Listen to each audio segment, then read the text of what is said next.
Hello, everybody, and welcome to this session. And this session will be all about launching your career. And for that, we have Geeta and Andrew. So, thank you very much for joining me this evening for Geeta, and this morning for Andrew, who joined us from Melbourne, Australia. Indeed. So basically, I would like to start with a bit of an intro from both of you. So Geeta, we met when we worked together. How have you evolved since then, and what are you doing now? Thank you, Catherine. So I would say, so yeah, my name is Geeta. I started my life as an architect, and I trained as an architect. So while the rest of the economy was down, I had to pivot. So to leave my design, then I went into recruitment, and I actually then went through. I met my boss who was at KLC, Marcy, as you may remember. Oh, And yes. then from that, my recruitment days, I decided to again pivot towards a more career and employability role. And that's why I became the careers manager first and then head of careers at KLC. I was there for 9 years. I left KLC, a hard decision because it's been my home for 9 years. Then I went to London South Bank University, and now currently I'm at London College of Contemporary Arts in a careers and employability role as well. So that's kind of my background in terms of and relevance. I'm also a foodie content creator, and I've also just started an independent travel agency. So I'm always trying, I'm very curious as a person, trying different things. And I guess I will bring in a little bit of that personal touch as well. Thank you, Geeta. Andrew, you. So basically, I came across you through LinkedIn. You were the one actually reaching out. We had a bit of a meeting and common interest. Thank you for that, Catherine. So, yes, I was in the finance world for well over 20 years before moving to interior design in 2020. I was in the finance world, just to give you some like context of where the skill set comes from now, is I was heavily involved in recruiting graduates into graduate recruitment programs. I also set up internship programs and things like that. So I'm very used to scrolling through thousands and thousands of young person CVs and trying to differentiate who's the ones that will really make the impact in an organization. But I moved to interior design in 2020. I set myself up initially as a business coach before moving to the career side within interior design. And I chose interior design for two reasons. One, I thought that the creative industries would perhaps benefit more from my financial type background rather than me trying to coach people from a financial background, if you like.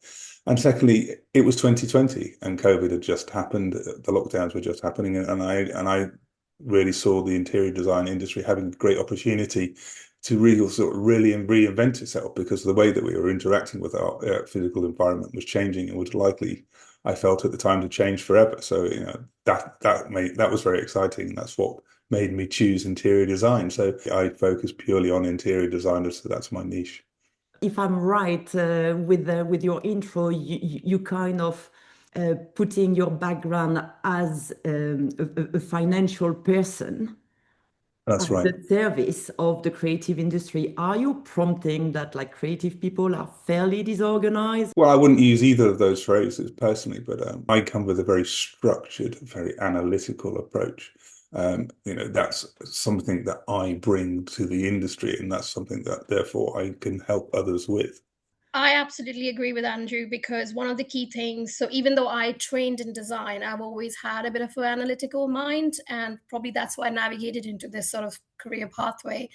And one of the key things when I used to meet students is, because we always used to say working in design is 3% design and 97% project management. I agree that I think as designers, we have to be business minded, especially those who are looking to start their own business. I think the world, we have to adopt different strategies, because those with AI and stuff happening, there is so many things we can do. So I think definitely, I think one thing lacking with design is you still have to think like a business person. You have to think about it. And by saying, oh, I don't do sales, everything is sales.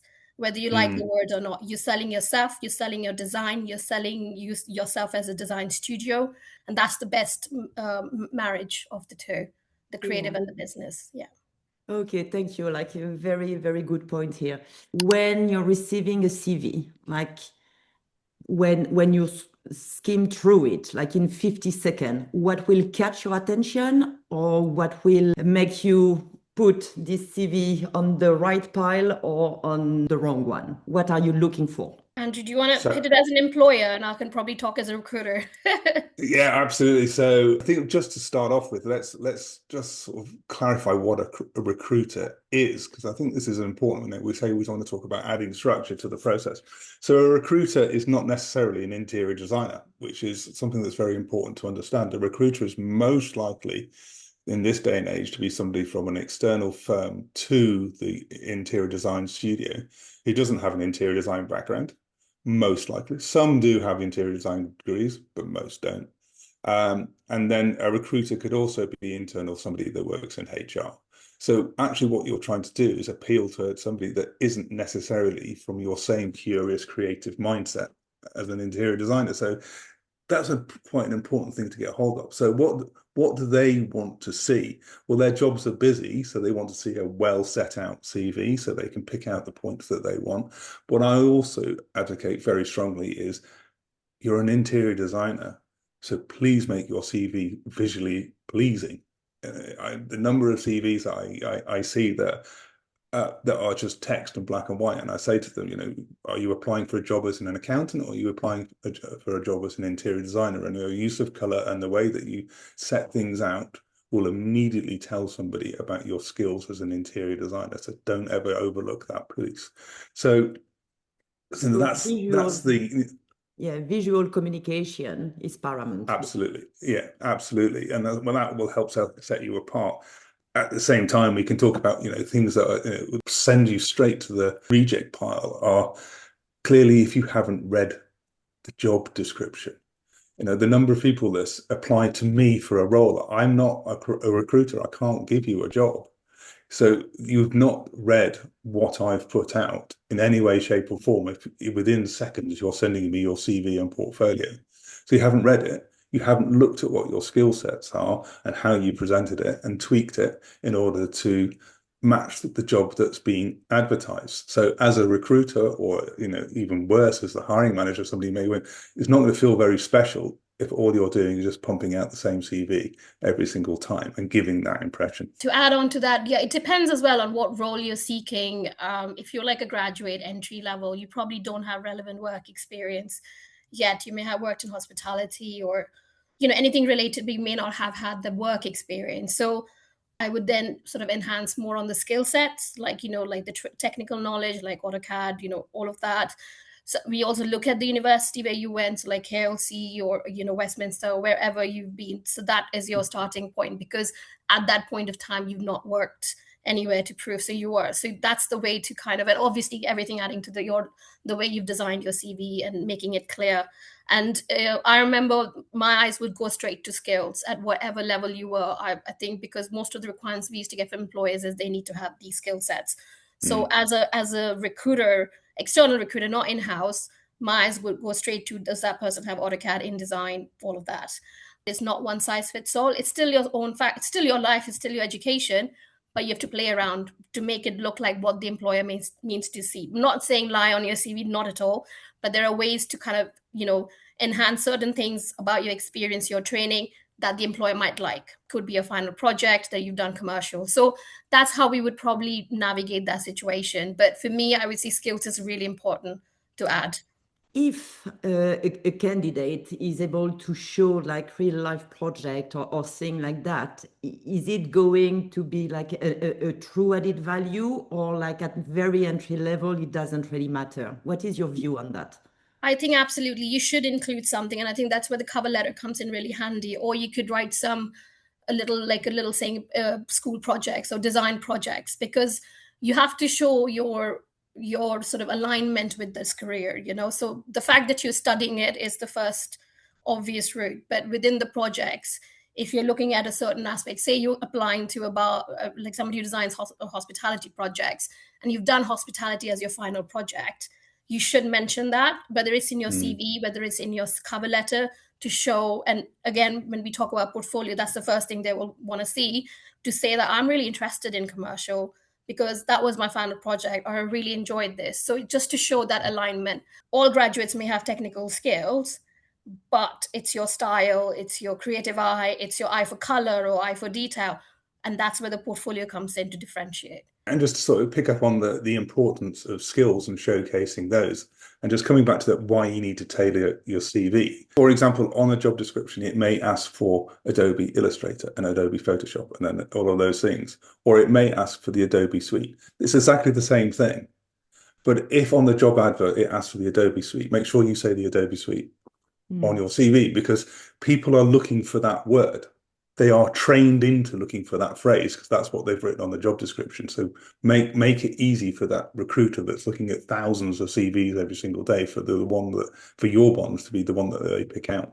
I would also add to that, actually, Andrew, raising that point is really, like, now we have AI, not just the human. So the first stage is probably your AI, who's looking at probably in a large, probably not in a boutique design firm, but in a bigger sort of more bigger practices, multidisciplinary. Probably they're using AI as the first stage, and AI is trained to pick those words. So if you don't have, you like say 80% of the sort of words that are used in the job description, whether you're right or not, you won't get that chance to even show your portfolio because the AI will reject you. Can I just build on that point, if I may? Of course. Yeah. So the AI, the ATS software. So as I said at the beginning, I advise a visually pleasing CV, and I think that's very important. But one of the pushbacks I get from candidates is, but what about AI? If it doesn't read color and all those, that's absolutely true. But that doesn't mean that you shouldn't make your CV visually pleasing. The important thing to remember about AI is AI can't read text that's embedded into an image. So, for instance, if you've got let's take technical skills, you've got a list of technical skills. Don't create that into a graphic and put that into your CV, because AI won't be able to read it. Make sure that it is typed text in some form, so that these softwares can pick it up. But also, what's really important is, in order for you to be successful, a human being will read your CV. So write it for a human being first and foremost, because that's the person making the decision, whatever tools they may be. The recruitment industry has not been taken over by some strange sentient being. The software is not making decisions. It's just a tool that the recruiters are using to decide whether or not you go onto the reject pile or the progress pile. What makes you trust a candidate? What are the factors that help? It almost comes back to my first point. If you've sent me a CV in 5 seconds, then I know you're not trustworthy, because you haven't taken any time to consider whether or not this is the role that you would like to pursue, and whether or not it's right for you or the organization is right for you, right? So that's first element. The second element is being authentic, right? And I know we use this phrase a lot in the digital world, being authentic, but actually write it as you, because very many degrees are the same. And if you're a graduate interior designer, it is difficult to differentiate yourself, but equally you are an individual. So write it as an individual. And this comes back to AI as well, in that the number of people will say, well, here is a job description, and here is my basic CV that's going to look quite similar to everybody else's graduate CV. I'm going to put that into Chat GPT, and that must be a winner, right? Well, it's not, because if everybody does that, and in fact, too many people do that, everybody ends up with exactly the same CV that's going to a recruiter, right? It reads the same, it looks the same, and it's not authentically you. Now, I'm not saying don't use ChatGPT for things like tone and maybe a little bit finessing and things like that, but your CV is about you as an individual, and that needs to come across, because that is what will differentiate you in your early part of your career. Because I'll come back to it, and a human being will read your CV for you to progress, and you've got to be able to resonate to that human being. For me, for red flags on a CV, again, I've had many of these where people would write in an opening line, and mostly in cover letters, I've come across that they've written, "Dear hiring manager," and then, "I'm really interested in working in this company," and they'll send it to another company, and or they have copy pasted their cover letter but forgot to delete the previous cover letter. So if you scroll down, this is real examples of, and then when you look at the CV, they say attention to detail. For me, that's a red flag, because you don't have attention to detail. You've not researched your the place where you want to work, and you've given me a very box standard response to why you want to work there. So yeah, definitely check the names, check the company that you're applying to is the same company you're mentioning, check the job. Like they may say, hi, I'm applying for a technical role, but actually they're hiring for a completely different role. So Mm. copy paste does not work. Check, check, check. And Okay. just on the dear hiring manager point, it's particularly with LinkedIn now, these jobs are posted by a person. Mention that person by name. Exactly. Spend just that few seconds to work out who it is that you're going to be writing to, because nobody's actually called hiring manager, right? So Yeah. let's. Or sir or madam. I remember running these Yeah. sessions. Don't say sir or madam. Like Yeah. it's so easy now to find. Like it's on your phone. Like if you don't know, Yeah. if the worst case scenario, you can just ring the company and Yeah. ask. What would be the trick here? Like start with ChatGPT to have like the bulk of it, and then like edit it, twist it, bring your own personality. What would be like the good approach? I would use ChatGPT sparingly towards the end of the process. If I was an interior designer, I would write my CV. I would take all the rules that I could teach them and bring that into the CV and bring their own self into that CV. And then there might be the odd phrase or the things that, the way they express it, just not quite happy about it. Maybe phrase by phrase, put it into ChatGPT, not the whole thing, because you'll just end up with something that's just a regurgitated, similar document to everybody else. I think AI, like something like, and also they can get horribly wrong. Like, you think, oh, I've just put my CV in. They might get the date wrong. It's not like, Mm, it's a friend you don't trust, I call it. I would rather use it as more like a cross check, something that I haven't mm, realized I should include, like, and you mentioned about matching the words and all that. So maybe start with what you would do as you send it to, cater it to your job or whatever. Maybe cross check it with ChatGPT and see if there's anything you missed out, and then go back to your own CV, use it as a bit of a sounding board rather than this is what mm. ChatGPT gives me is what I'm going to copy paste. Because again, AI will pick AI. That's the other thing. Yeah. If you're using AI, they will pick it up. So it's a Mm, slightly, it's a tricky one. But I would say the authentic self is absolutely bang on. Like you start mm. what you know, come back to what you know. You can cross check it. It's a tool. People are using it, so people know when you're using it. So you have to treat it as a little like brainstorming sort of running ideas. Do you want to add anything about like the resume? What would be like a proper length for a resume or for a CV? Uh, so the standard, if you like, is 2 pages. I focus very much on the entry level graduates. If you're going over 2 pages at that stage in your career, it's because you're rambling. And rambling is not a good thing to do. Um, it's important to remember that most of the decision making is done on your first page, not your second page. So really, focus on that and then validate the recruiter's decision with your second page. And also, if I would say to add to that, like if you don't have enough to fill 2 page, don't think you have to have absolutely like even Mm, 1 page is enough if it gives you the importance. But I would say, yeah, even experienced people, it's not like because you have 10 years experience, your CV is 10 pages. It still stays at 2 pages, whether you have 20 mm, years experience. It's just about curating. The other thing I would say is we obviously go with the, reverse chronological order, like you start with your last job first. But it could be that if you have 2 pages, you may have done a little bit of a stint somewhere in work experience before you went to. We used to get a lot of career changes, and they may have started in some sort of design work, but then went into finance, and then they're now coming back to interiors. And they would put that, like, I did a week in a design office on the second page at the bottom. And I would mm. say, even though it is not reversed because it's way back, this is information I want in the front page because it's relevant. As a graduate, technical skills will come on your first page. But if you're somebody who's experienced, then it's the technical, but actually where you've been, what's your experience? Are you a mid designer? You're a senior designer?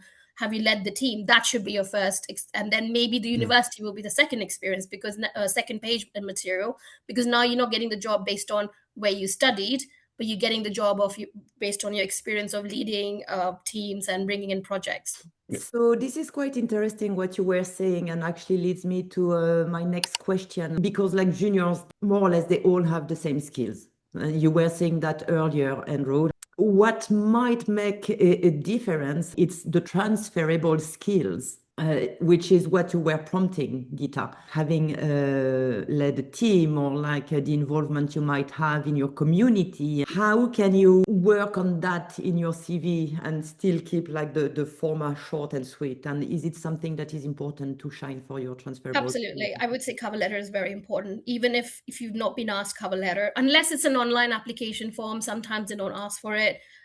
Most design practices, especially in early side, I've had a lot of employers ask for cover letters because, in fact, there was an employee who literally said that all CVs for me are the same in that sense. We've all been to KLC, so I'll be looking very carefully at the cover letter to see who actually knows our business, because it's not just about me. I can do this job. I'm good at this, but it's also them telling the company why I want to work for your company, what makes your company, and maybe the knowledge is limited, but you still have to do research. And especially now, you've got so much information on LinkedIn, website, Instagram. So maybe the company has won an award, and you've seen that and might say, oh, congratulations on your award for best sustainable design awards. And this is exactly the kind of company I've always envisioned working for. You can't put all that information in a CV is very factual, right? CV is like where you've been, what you studied, this is my skill, this is my university, this is my job. I think a cover letter is like a conversation in person. For a designer, it's always those three: CV, cover letter, and portfolio. I call it gift wrapping your application. A cover letter is that. It's just that extra little touch. And sometimes it is a decision, it is a make or break for a lot of employers. I agree with Geeta. Gift wrapping, I think, is a very good phrase. But also you've got to remember that the gift wrapping, some people don't care about the gift wrapping, they just care about the gift. So they will tear through the cover letter without ever reading it. But Geeta's absolutely right. Put that effort in, because you do have the opportunity to be your authentic self about. And equally, there is that personal statement on a CV. And the way that I would advise you write a personal statement is to sit down with a mate and tell them why you want to be a designer, right? And just record yourself, right? And it won't be very professional. You might swear a bit and all those kind of things, but that gives you the authentic bit. And then just professionalize it.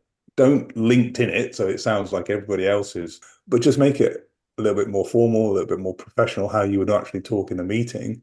And that's your personal statement. And link it back to the organization as well. You can't have a single personal statement that works for every single job application. This should be quite challenging, because if I put myself back in my shoes of a junior designer when I was entering the market, my knowledge about the industry was like so little. I didn't even know that you can specialize in procurement or in like whatsoever. It's because like the training in itself to learn the creative process and to produce projects is already so overwhelming that you don't have the opportunity to be exposed to this knowledge. So how can you fill this gap? This is why I come back to sit down with a mate and record yourself about why you want to be a designer and why you want this role. Because no, you don't know all the aspects of the industry, and you're not expected to, because you've just left university. But you do know yourself, and you do know why you're motivated into this career, and why that particular job was the one that stood out for you, for the one to apply for. And that's what you want to come across. What is motivating you? Because you will be very raw as a graduate interior designer. And everybody knows that, and that's fine. And actually, within that rawness, they are looking for the genuine enthusiasm, and the passion and the motivations that are going to drive you forward and help that company deliver on its goals. I think to add to that as well, like absolutely, once you graduate, but one of the first things I used to do in KLC when day one, when the students would come in, I had to say hi, we're careers and all that. Was I always said that, while you're training here, it's going to be quite full on. There's a training that's happening outside, and whenever you can, go and attend, these events like, surface design shows or whatever, whenever you have time. And I think if you're generally somebody who is passionate about the industry, you will want to go and be in that air of design, if that makes sense, And some of the other questions, like employers would ask, like, what design magazines do you read? I think the main thing they're really trying to see, as Andrew mentioned, is your enthusiasm and passion, and whether that comes from going to an event, whether that comes from networking. It's always useful to go to an event, because then you meet people. You might go and sit in an employer panel and then meet the guy afterwards and say, hi, are you hiring? Can I send you my CV? I would say definitely open your eyes to not just what you've trained in school, but what's happening. And with things like webinars, there's loads of webinars that happen. So you don't even have to leave your room. Anyone who's not networking, and we can talk at length about, how we hate networking. We all do. We're all in the same boat. But all I say is networking is talking. And, we can talk about networking in maybe another different conversation, but that's another minefield. But just to add on, Andrew, actually, you mentioned, when you said talking to the maid, a lot of employers are using video interviews now as your personal statement. So that chatting with the maid and practicing in camera is actually a very good exercise to then, because how you come across, your energy, your body language, a lot of employers are looking at submit a video personal statement or a cover, like something, tell us about yourself in 2 minutes. It is the game, and we have to play the game. And right now employers are using that. So if the thing with the maid, that's actually a very good trick to then practice if you're not somebody who's naturally, if you're not a TikToker or something that you're naturally comfortable in front of camera, this is a great way to get over that. Indeed. We did talk about the cover letter, we did talk about the resume, but the plat de résistance, should I say, really should be the portfolio, right? Where you display your skills. So how do you assess a portfolio? What are you trying to catch and assess through the content? So first and foremost, your portfolio is a highlight reel. It is not everything that you've done. So I just want you to imagine now that you're a hiring manager and you've got, say, 10 applicants to sift through now, and you're running an interior design studio, you're managing clients, one of those clients has shouted at you today, you've got suppliers that have been a pain, and all those kind of things, and you sat down, it's 8 p.m. in the evening, and you've got to now read all of these portfolios, 10 portfolios, and each one is 50 pages. Right?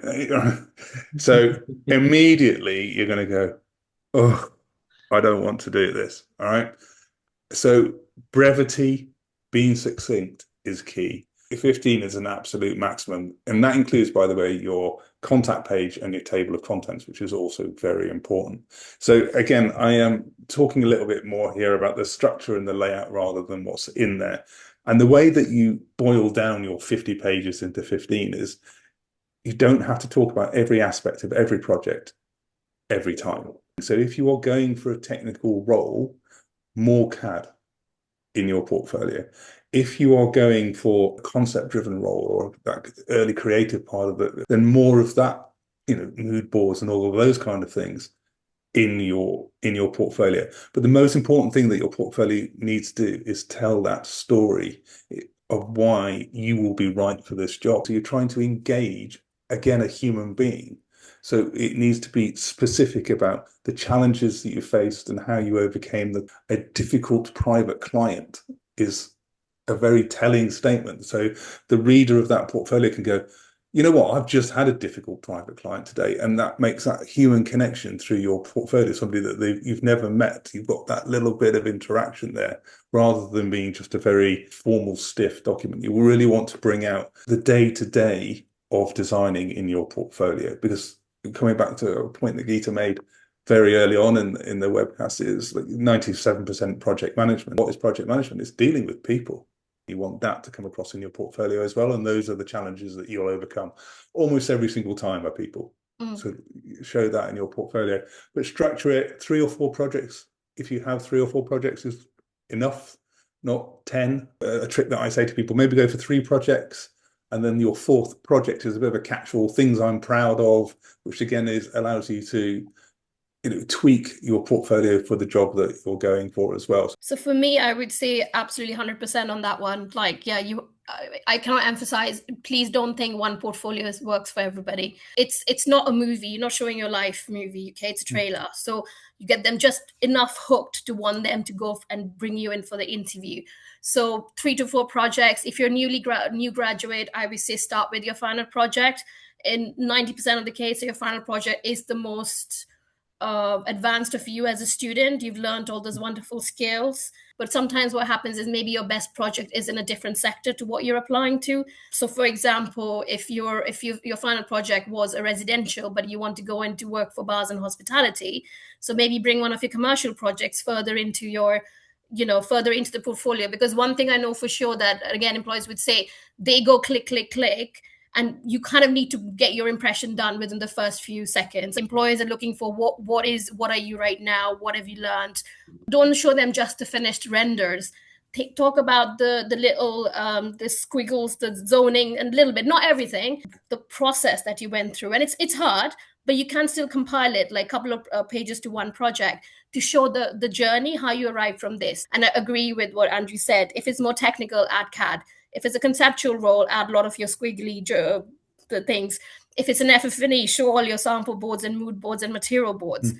And you can create like 10 versions of your portfolio, and you're going to fire it in different direction. If you're choosing projects, one is your best work, but if there's another project that shows a different skill set, bring that in. So it is a bit of curating, and it's like choosing between your babies in a way, because you love your projects, you're very emotional about it, we've done it, we've been there.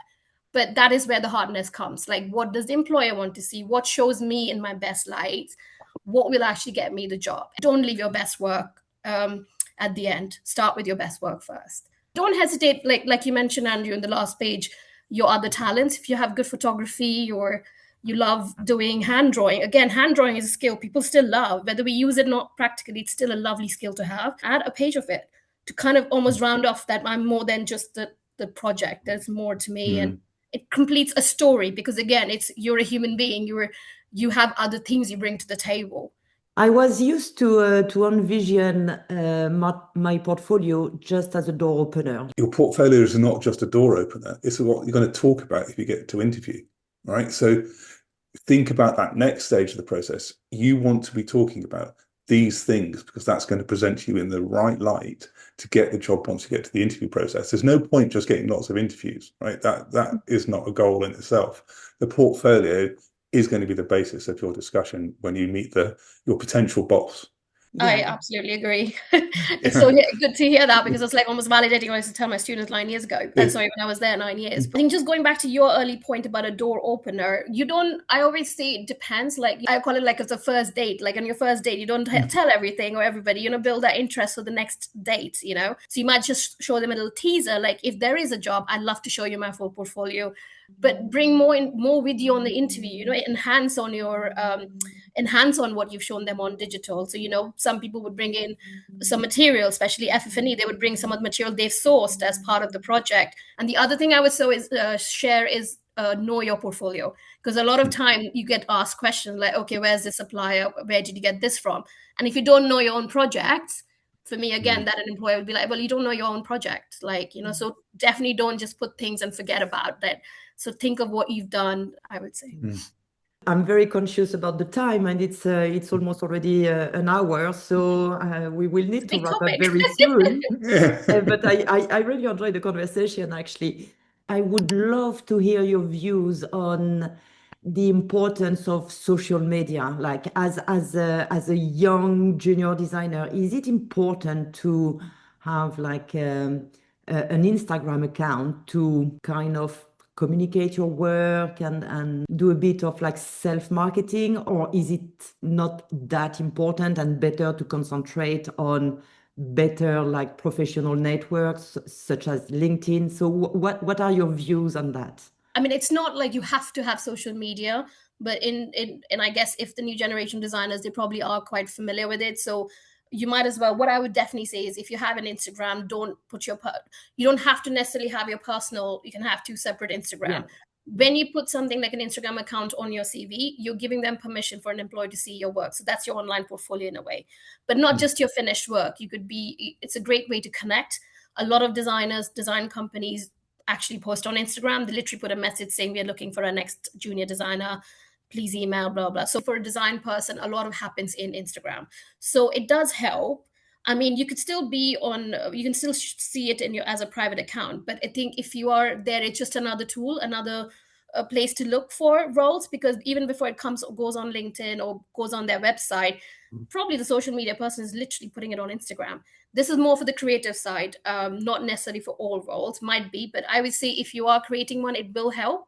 But it doesn't mean that you won't get a job if you don't have social media. Like, you might have sat on a panel and met this amazing designer, and you tag it, such an inspiring talk today, and that person tags it and he reshares it, and you're creating this network of like a bit of a communication. Just be careful as what you're putting out there, because if you're sharing your profile with somebody, you're giving them permission to look into your life. So certain things, for example, I wouldn't tell my boss necessarily which restaurant I'm going for my foodie content creator.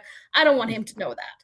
So that page is not for him. But my foodie, my people who love my page will know where I'm going. So it's about understanding what your audience is.